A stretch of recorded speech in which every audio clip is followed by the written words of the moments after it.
con kiểu chị.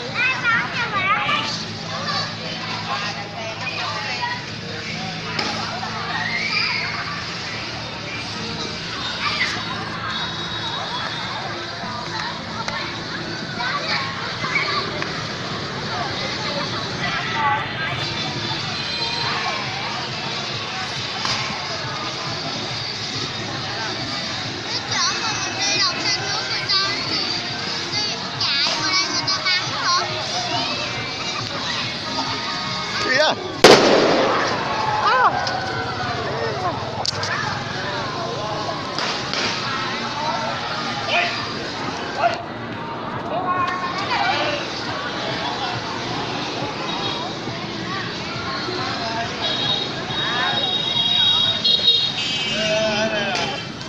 Ở đâu vậy?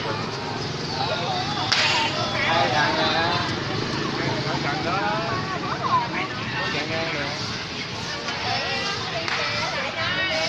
Ở gần đó.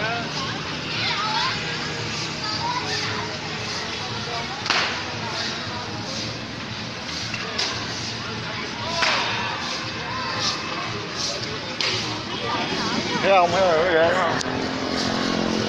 Nó phấn vô.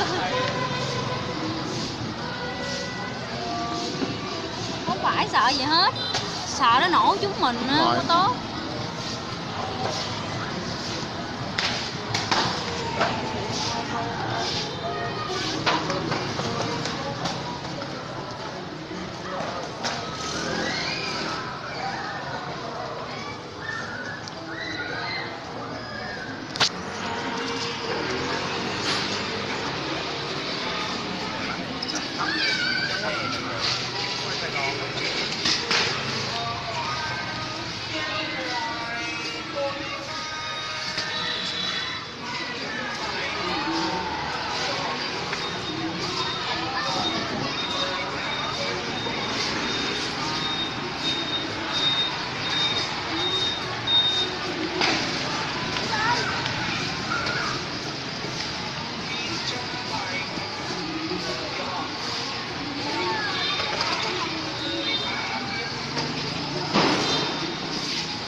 Hai thằng đó nó chạy.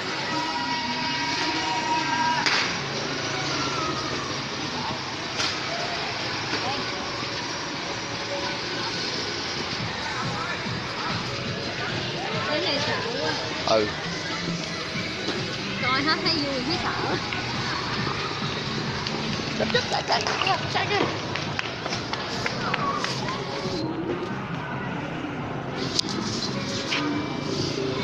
Ê, em nói đứng ở đây là nguy hiểm lắm, đứng cái ngay cái chỗ nhà mình thì dở lên chưa?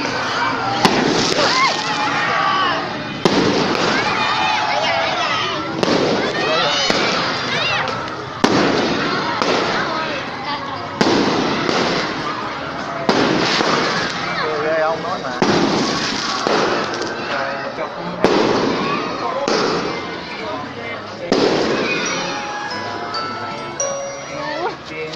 Ở như đó biết bao nhiêu kìa.